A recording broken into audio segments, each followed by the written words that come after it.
একটা কৌতুক শুনেছিলাম আর কি, এক উচ্চাঙ্গ সঙ্গীতের আসরে একজন লোক গান গাচ্ছেন, খুব বড় শিল্পী আর কি। তো সামনে মাত্র একজন লোক বসেছিল শেষ পর্যন্ত। তো উনি ভাবলেন এই লোকটা আমাদের সবচেয়ে সমঝদার। তো বলেন ভাই আপনি তো শুনলেন, নাকি না ভাই আপনি যেখানে বসে গান গাচ্ছেন যে কার্পেটটা ওটা আমার, আপনি শেষ করলে আমি নিয়ে যাব। তো এখানে আমি ওরকম দেখতেছি, একজন করে বক্তব্য দেন আর চলে যান।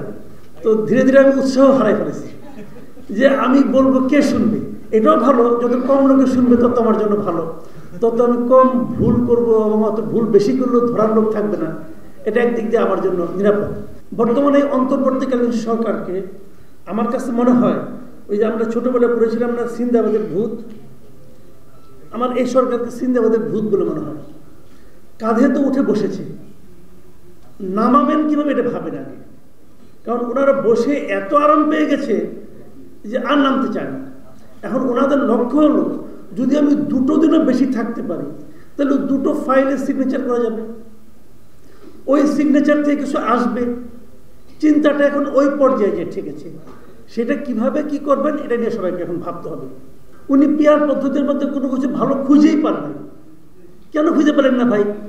তাহলে 91টা দেশ এই মুহূর্তে বিশ্বে, তারা কি খারাপ জেনে ওইটা করতেছেন? এটা কেন হবে ভাই? ভালো মন্দ দুটোই তো থাকবে, আপনি ভালোগুলি বলেন মন্দটাও বলেন। এখন যখন পেয়ার পদ্ধতি নিয়ে আলোচনা হচ্ছে, এখন আমি মনে করি এটার জন্য সময় সাপেক্ষ একটা ব্যাপার। এই অল্প সময়ের মধ্যে এটা নিয়ে আলোচনা করতে গেলে বিষয়টা আরো ঝুলে যাবে বলে আমি মনে করি। আর আরেকটা কথা বলি আমি, সেটা হলো গিয়ে যে নির্বাচনের তারিখ নিয়ে, এটাও আমার একটা বড় আপত্তির জায়গা। আমি তো মনে করি নির্বাচন হওয়া উচিত অক্টোবরে, এটা আমি আগের থেকে বলতেছি। আমাদের দেশে যে জলবায়ু, যে আবহাওয়া, সেখানে অক্টোবর হলো নির্বাচনের বেস্ট টাইম। সেটা নিয়ে বিএনপি আগে ডিসেম্বর বললো, ঠিক আছে ডিসেম্বরেও চলে। বিএনপি ডিসেম্বর থেকে ফেব্রুয়ারিতে কেন গেল ভাই? এই জিনিসটা আমার বুঝে আসে না। এখানে অনেক বিএনপির লোকজন আছেন, ওনাদের কাছে আমাকে শোনের বন্ধ অনুরোধ, জানতে চাই আমি ভাই প্লিজ ব্যাখ্যা করেন। আপনারা তো ডিসেম্বর থেকে কেন ফেব্রুয়ারিতে গেলেন, এটা কি জনগণের কাছে ব্যাখ্যা করছেন? করা উচিত ছিল না আপনাদের। আপনারা তো জনগণকে নিয়ে রাজনীতি করেন, আপনি জনগণকে জিজ্ঞাসা করছেন? করেন নাই। আপনার নেতা মনে করছে ফেব্রুয়ারিতে যাওয়া উচিত, উনি চলে গেছেন, আর আপনারা সবাই মিলে বলতেছেন বাহবা বাহবা। কেন বাহবা? ব্যাখ্যা করেন। আমি তো ব্যাখ্যা পাই না কোনো। কেন আপনি ফেব্রুয়ারিতে যাবেন? আমি ডিসেম্বরে নয় কেন? আপনি যদি পরে ওটা ব্যাখ্যা করতেন যে এই কারণে ডিসেম্বরে করলে বিরাট ক্ষতি হয়ে যাবে দেশ ও জাতির, মানতাম। কোনো ব্যাখ্যা তো নাই, ব্যাখ্যাটা দেন। এই যে ফেব্রুয়ারিতে গেছেন, এখন দেখেন ফেব্রুয়ারিতে ইলেকশন হয় কিনা। ডক্টর ইউনূসকে একবারও বলছে ফেব্রুয়ারিতে ইলেকশন করবে, একবারও সে বলে নাই। যে যৌথ বিবৃতি হয়েছে সেখানেও সে উল্লেখ করছে যে প্রধান উপদেষ্টা বলেছেন নির্বাচন হবে এপ্রিলে। তবে যদি এইগুলি হয় তাহলে রমজানের 1 সপ্তাহ আগে হতে পারে। তার মানে অনেকগুলি বাট ইফ কিন্তু যদি কত কিছু আছে, এগুলি বুঝেন না রে ভাই। এত বড় রাজনীতিবিদ আপনারা এগুলি বুঝেন না। পাশাপাশি আমির খুশি মাহমুদ সাহেব বলে আমরা সম্পূর্ণ সন্তুষ্ট। ওকে, আপনার সন্তুষ্টির ফল দেখেন। এখন আপনি তো সন্তুষ্ট হয়ে আসলেন খলিল সাহেবের পাশে বসে, এখন আপনার বুঝান কি কারণে হলেন এটা ভাই? এগুলো হলো জনগণের প্রশ্ন। আমি কিন্তু পাবলিক, আমি বিএনপিকে ভালোবাসতে চাই। আপনি প্রমাণ করেন কেন আপনাকে ভালোবাসতে চাওয়া আমার জন্য ভুল হবে না, সেটা প্রমাণ করেন। পেরেছেন? পারেন নাই। সংস্কার নিয়ে আরেকটা কথা বলে শেষ করি আমি। এই যে সংস্কারের নামে সময়ক্ষেপণ, এটা আসলে একদম বোগাস।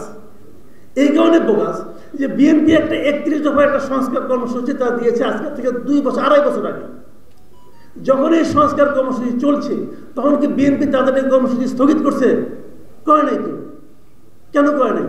কারণ বিএনপি মনে করে তাদের যে সংস্কার কর্মসূচি সেটা ঠিক আছে। তো আমাদের নিজেদের একটা সংস্কার কর্মসূচি আছে, তো আমি ওই এনজিও আর ভাড়াটে বুদ্ধিজীবী ওদের সংস্কার কর্মসূচি আমি মানবো কেন? এবং বিএনপির এই স্টেপকে আমি খুবই সাপোর্ট করি ভাই। আমি আমারটা নিয়ে আসি।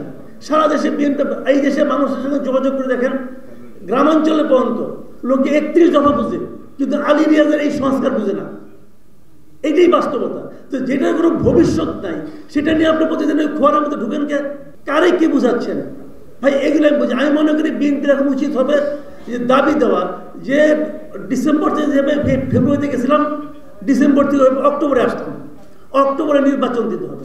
একটা কথা বলে শেষ করি, এই সরকারের সবচেয়ে বড় স্ট্রেংথ কি জানেন? এই সরকারের সবচেয়ে বড় স্ট্রেংথ হলো বিএনপি। বিএনপি এই সরকারকে টিকে রাখছে। এই জিনিসটা সরকার মাঝে মাঝে ভুলে যায়, যখন দেখে আরে আমার তো হাত পা নড়বড় করতেছে, তখন বিএনপিকে ডেকে নিয়ে একটা মিটিং করে, এবং মিটিং করে কি করে, ওই মিটিংয়ে এনে নিয়ে বিএনপি যে 3 জন উপদেষ্টা নিয়ে আপত্তি করছিল, ওই 3 জনে একজনকে নিয়ে আসে, একটা পাশে বসায় বলে দেখো তোমাদের দাবি আমি পাত্তাও দিই না। বিএনপি খুশি হয়ে চা বিস্কুট খেয়ে চলে আসে।